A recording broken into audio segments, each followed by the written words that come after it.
Hello everyone, Assalamu alaikum. My name is Hijab Akbar Kwali and I am student of Rehan School, Korangi campus.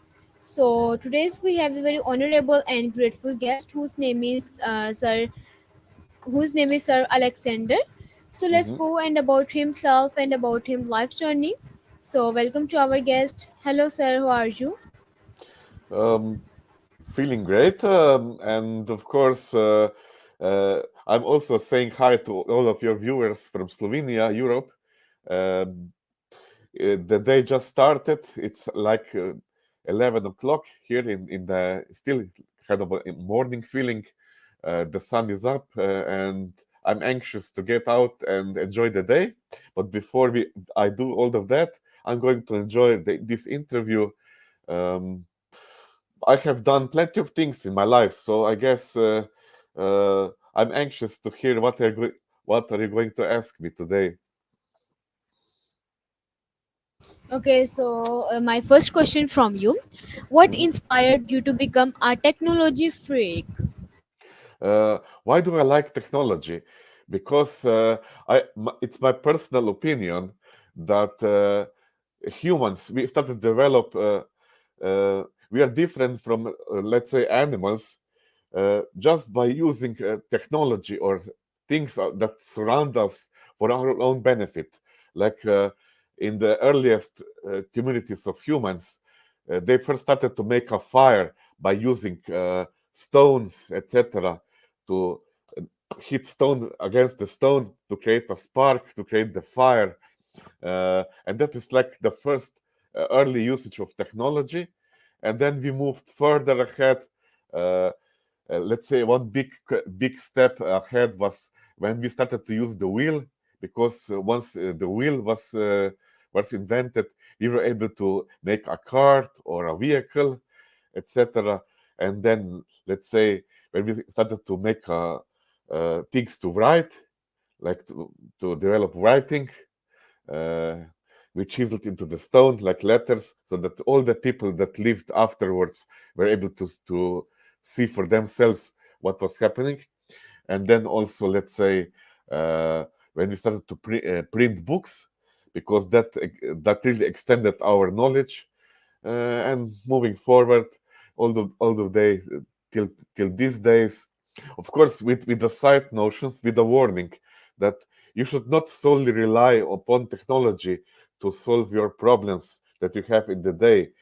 You need to be capable by yourself uh, to live your life without the assistance of technology. Like you need to be able to to do some things on your own. Uh, because without of that you will become weak by yourself, and that's it. It is a very bad position to be in.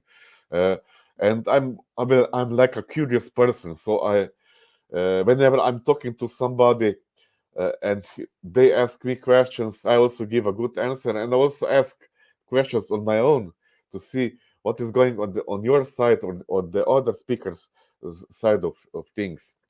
um, and of course, I'm very grateful. I'm grateful that all of the good things we are having, that makes our lives more manageable or easier.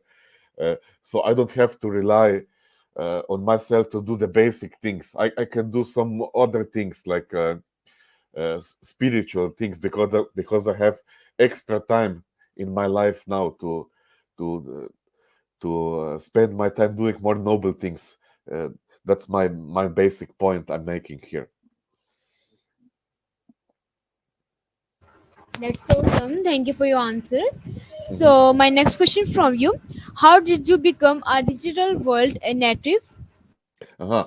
Yeah, this actual wording means that your let's say digital word native would be something like, if you put it in a more simpler terms, that would mean that you are like living on the internet. You are capable of interacting with computer. uh, you understand the environment that you're in, like what is a social network, how to use email, how to use live streaming, for example, or how to play games online, how to how to say, how to play, how to make a living online, which is a big, uh, let's say, the main focus of Rehan Alakhwala and the Qurangi school, like teach young people or any people how to make a good income uh, using the internet or the e-commerce, like how to sell things online, how to get money from providing something useful to other people by using internet as a medium, as a way of making sales. So this is something that's very important these days, because it makes so many things quite simple and manageable. Like uh, be, 100 years ago, there would be almost no possibility for you and me to be able to interact so easily as we can do it right now today. And of course, you can also uh, uh, take some useful lessons from me, and maybe I can get some useful information from you.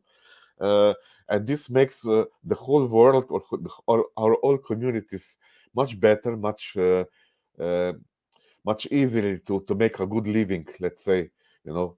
And it gives you, as a young person, much better starting point for the future, like, because you have all the life ahead of you, you know. Just to live a healthy and fulfilling life, uh, and enjoy the good world. Actually, it's according to statistics. Don't ignore the negative media. That is just their way of making money by making us all unhappy, because we tend to focus on the negatives. But if we were to look behind this and look into the positive things around us, there will be so many good things to see. You know, I don't even need to tell them. You can see them for yourself. So what is and my way of being digital started really early, like in the late 80s and early 90s. I was one of the few young people uh, to experience internet in its early day. Uh, while it was still called something else, it was not even known as being the internet. For example, in my country, Slovenia, uh, before it even became independent, there was internet available in research institute in the middle of the capital city of Ljubljana in the late 80s and early 90s. And of course, generally speaking, in the northern countries in Europe, like Scandinavia, Sweden, Denmark, and also in Germany. So during my vacations in Germany, I was able to access computers at that time. And despite me not having any skill set, this is funny. Despite me not having any skill sets, I was able to just go behind the computer and just start doing it, like using it. And it didn't take much time to get to learn it. This is amazing things for, let's say, young people, because you are so like capable. You have this capacity to quickly adapt to new things and new possibilities, and this opens so many doors for you. You will not, you cannot believe me. So yeah, it was early experience, and in Slovenia proper, the first proper service to provide people with the internet started in late 1995 and in early 1996. So we are talking about 28 years ago. I have no idea how it was in Pakistan, but you will probably be able to do it to see the research for yourself. Next question, please. Yeah, sure. Thank you for your answer. So, my next question from you: what are the key principles that guide your work in the digital world? Mhm. So a digital world, or let's say, I'm going to put this some of my remarks. I'm going to type them into the private chat or the chat that we are having, just for your reference. So aside from let's say digital world, we can an alternative word. It's called cyberspace. Cyberspace. It can be I'm not sure if it can be a single word or a separate word like this. Cyberspace, it's related to cybernetics. it's like a digital world that is entirely in our control, because in like in the real environment, like in the desert or in the forest, there are there's the other physics in play, but cyber world is our creation, so we can enjoy ourselves fully here. And the tools or the framework that allows me to enjoy this space is like you should not be, let's say, addicted to it. Just have a good, let's say, a good principle would be to uh, first experience life on the outside, and then make a little reward for yourself throughout the day, uh, because enjoying the digital world can be too big of a spike of it's called dopamine, and it can cause addiction. So you have to have a self-discipline how much of digital you can consume throughout the day. uh, and I use it for to connect to new people that I find, of course, useful for me, and I'm useful to them. It's mutual silent agreement, so to speak. And then I'm also have uh, just as a side question. Do you have an internet connectivity problem, or is just you switching the screens in the background? No, here is some internet issue. See, this is one of the basic premises also. If you have a poor connectivity, for example, it can affect your experience online. Um, this can be mitigated by either creating content on your own site to fill in the gaps if they appear, or just uh, be a preemptive person. That means you can predict something like this might happen, and then create or work on something that would increase the reliability of the internet connection. For example, Rehan, of course, knows about it, and it would be a good way of him to approach the Starlink satellite system. I'm going to type it here. Starlink satellite system, which is satellite-based internet, which I hope so, or it feels like it has no downtime. That means it most likely it cannot be just like that interrupted. He did that. He offered it to the Ukrainian army when they are defending against the Russian invasion, and it provided them with uninterruptible internet signal that cannot be easily interrupted. So this is one of the solutions, for example, for your Kurangi school campus. If Rehan wants to acquire uninterruptible internet service, it's not for cheap. It's an rather expensive thing to have, but it's a step forward in the consumer availability of the internet. At least if you ask for my perspective upon the matter. Mm, yeah.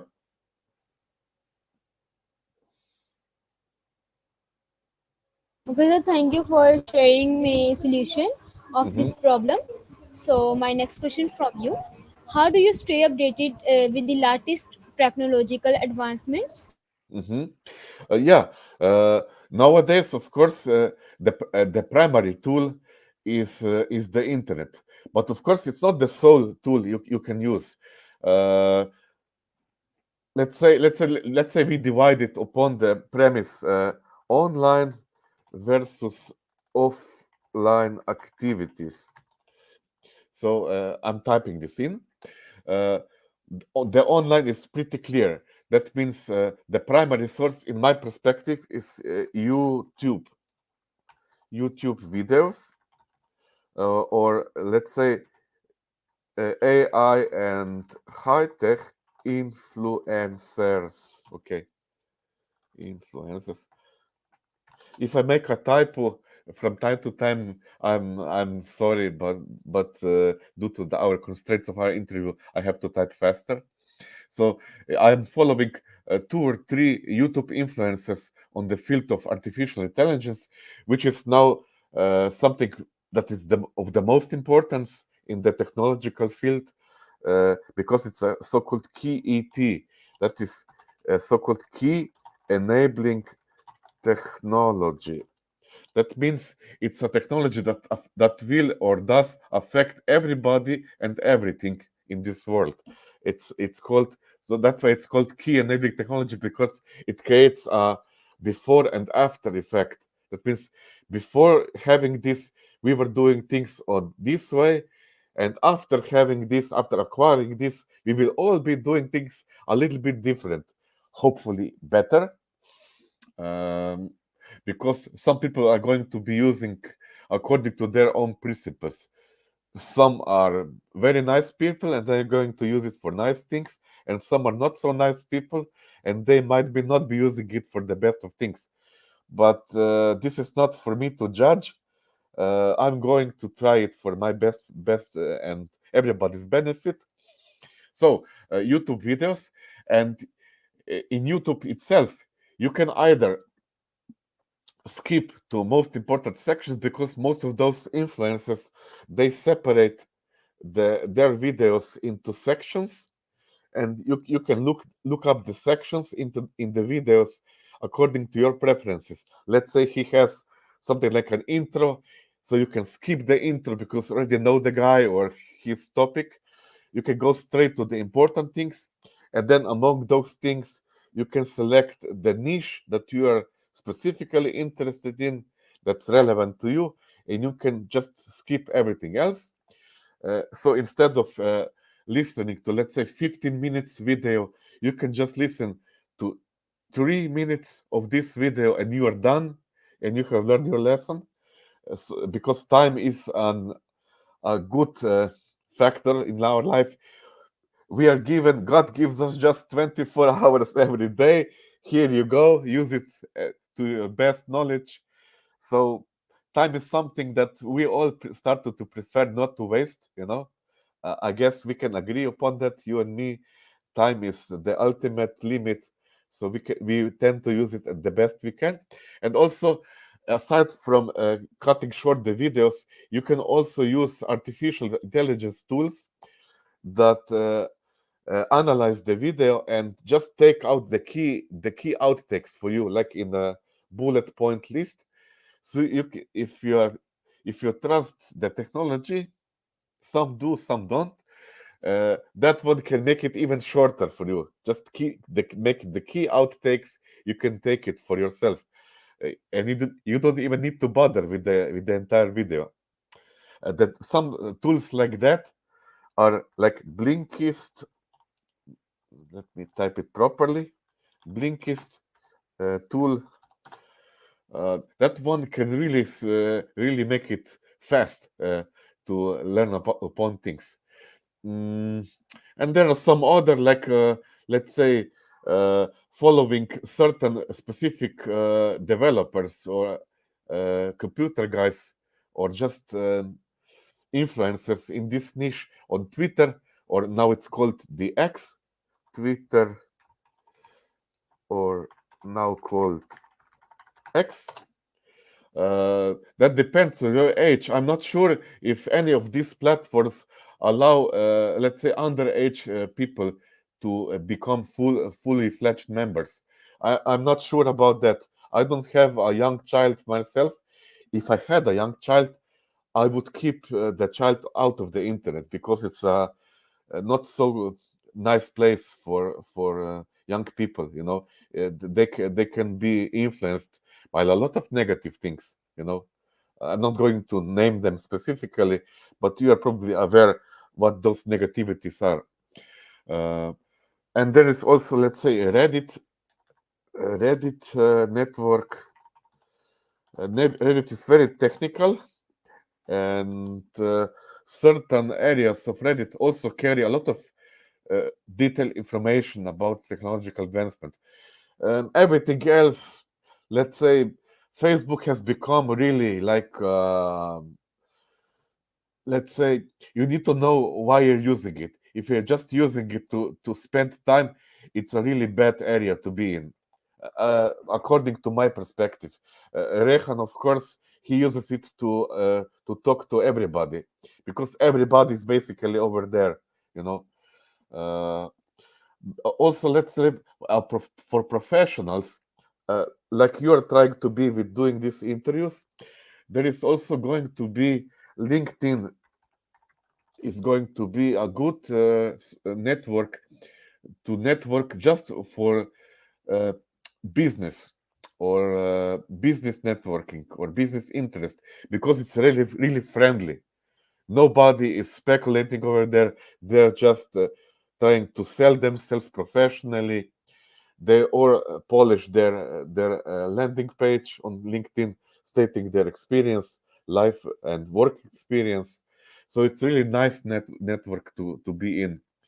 Uh, it's not perfect. You still need to have certain criteria. It's uh, it's my advice also for you to set a high standard for everything in life, including the internet, of course. High standard. If somebody is bothering you, just cancel. It's you. We don't have the time for for such things, you know. Um, so this is basically my view for this question. Yeah, sure. Thank you for your answer. And Mhm. so, my next question from you: can you tell me how do you stay creative and motivated in such a fast-paced digital environment? Hmm. Um, the basics, just as in life without the internet, you need to learn to sleep very well at night, or at least adapt to it really good, because it's biologically based. If you don't charge yourself, your battery, meaning your body, yourself, sufficiently to last throughout the day, then you're going to have a really bad day the- throughout the day. Sorry to say it, but this is the stated fact.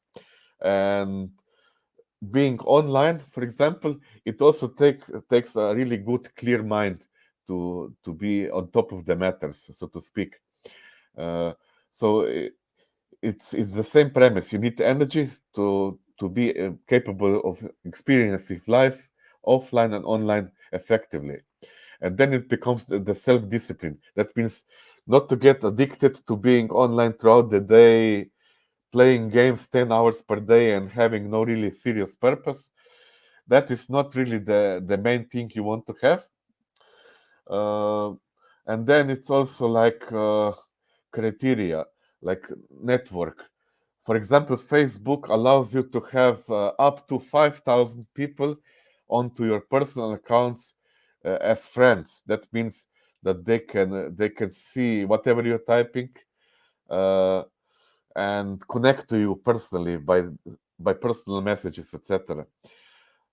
Followers that are not friends can still see your profile, unless you prevent that in settings, because Facebook has a detailed settings that you can use to really cater your audience as you see it fit. Uh, I think your internet is again. Uh, your internet is kind of going on and off a little bit, but mostly on. That is good enough for us to have this interview. So yeah, I was saying internet, Facebook and other networks mostly have a really good detailed settings chapter, which you can use to optimize your experience while being the user, so that you can see who can see your the things you publish, who cannot see them, who can add you as a friend, who cannot add you as a friend, who can see in which groups you're in, who can see your let's say family members, and so on. Yeah, so it's good that you get to know those settings and what they are. I think this could be a subject in Kurangi School campus, for example, how to how to optimize your online environment and your online experience.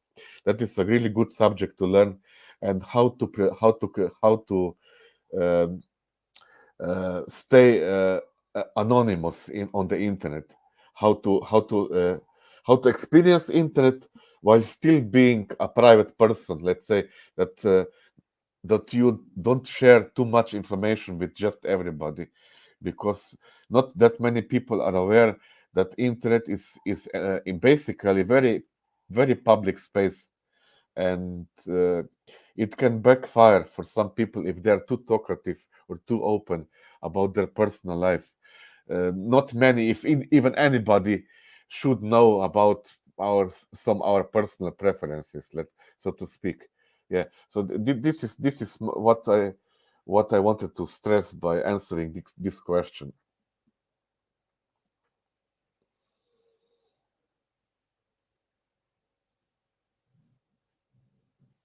Hijab. Yeah. Hello. Your next question, please.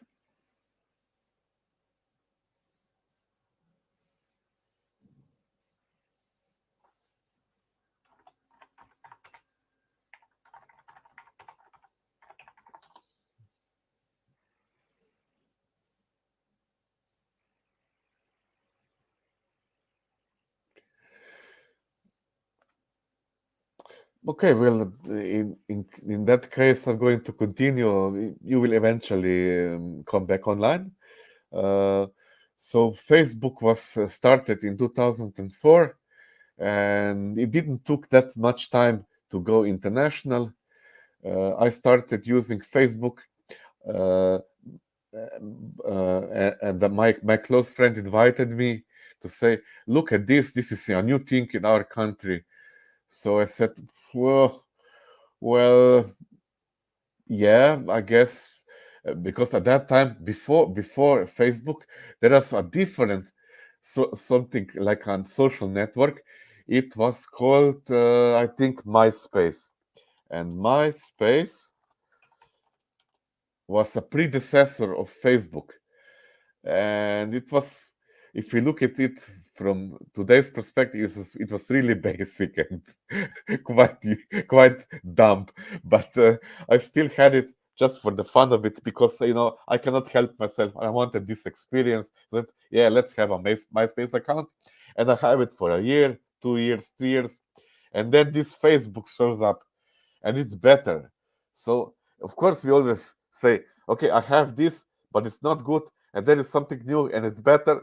Okay, let's try the new thing. So I did, and it took me 2 or 3 days to start saying, okay, I think I'm going to take this seriously. So and it was, I think it was early 2008, or if not late 2007, and I was one of the first people in my country to have this, first one couple of hundred, I guess, Facebook users, and it was interesting. It was very like crude and elemental, but it had potential to develop itself, and indeed, and its features started to appear. People are starting to use it more and more frequently. And first, at the first time, why it's also good to be an early adopter of certain platform or a network, because you get to know smart people early on, because smart people or capable or visionary people are the first ones to enter. So you get to know like-minded people there. It's very simple. But if you're late to the party, so to speak, you actually don't get to have that much fun. That's I made a joke a little bit. But yeah, uh, thi- this is one of the things that I want to advise. If something good appears, give it a shot. Just try it, just for the networking purposes. You know, you don't need to tell anything too much about you. Just for the get to know people early on purposes. That's the fun fact. Um, I'm not sure what the next network. social network is going to be, or how it's going to look like. For now, it still looks like the Facebook is holding on. Maybe I give it a couple of years, but it's starting to feel that there is something new coming up. It's giving this feeling like, and it's probably going to be assisted with artificial intelligence.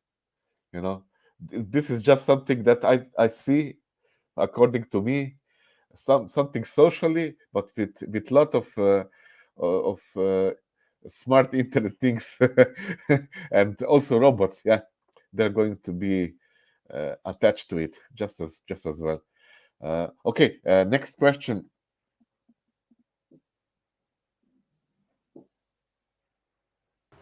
Okay, sir. Thank you so much for your valuable time, and thank Mm, you for sharing some insightful knowledge from me and for my viewers. mhm, And also, I learned a lot from this interview. Thank you so much for coming my show. mm. Let me ask you a question. Let's reverse the role, switch it a little bit. Uh, um, Yes, my question is finished. okay, so that is my question.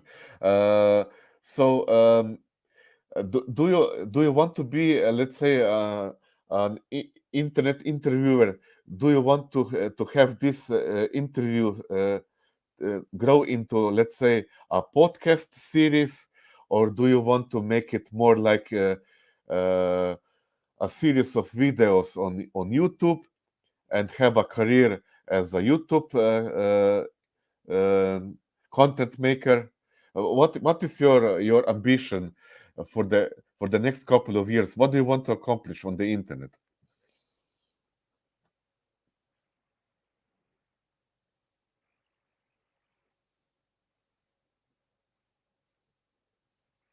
Mm.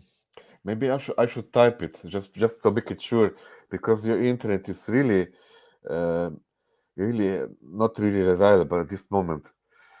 Do you want to make a podcast? A podcast, or maybe a YouTube uh, content content. I have typed it here.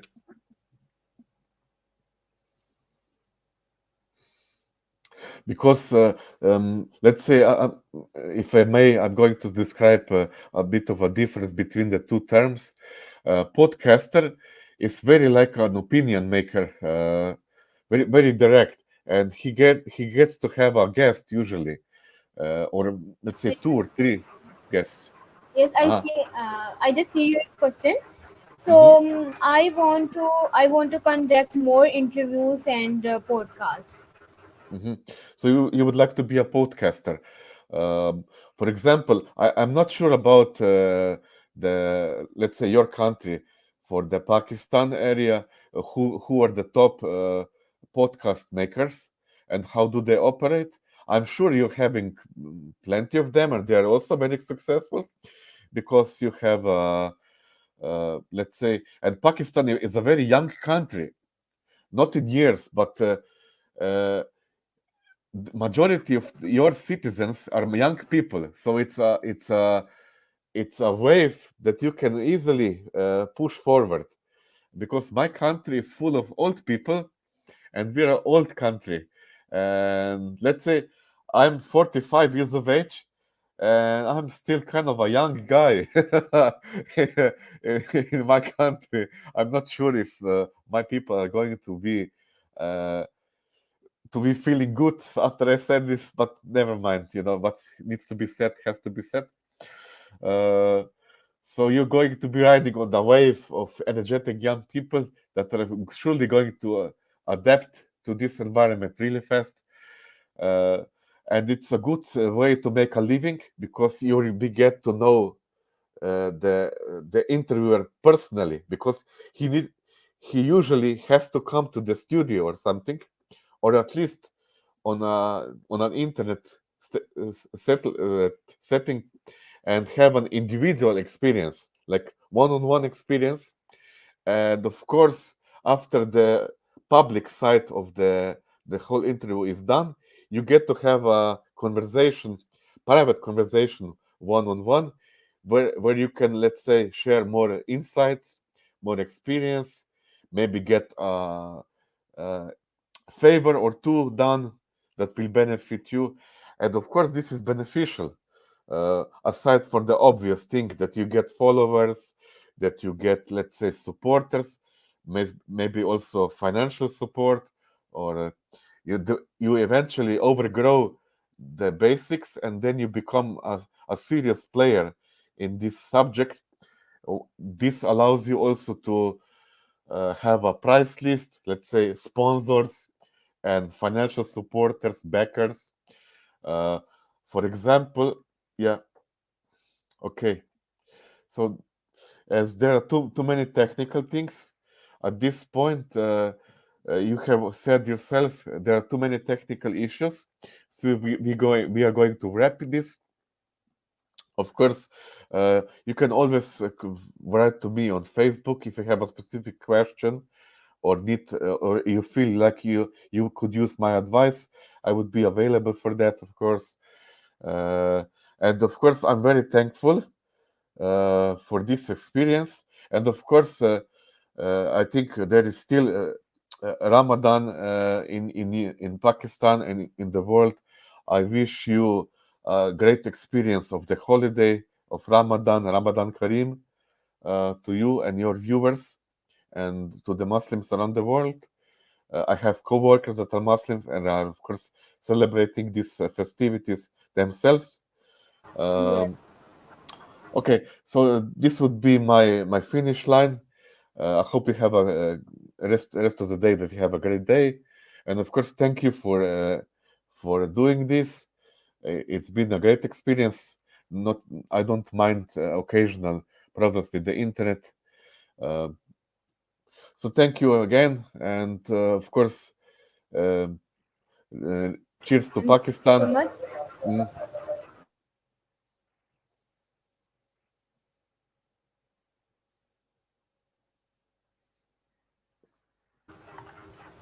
Okay, you're most welcome, sir. mm, Bye bye. bye.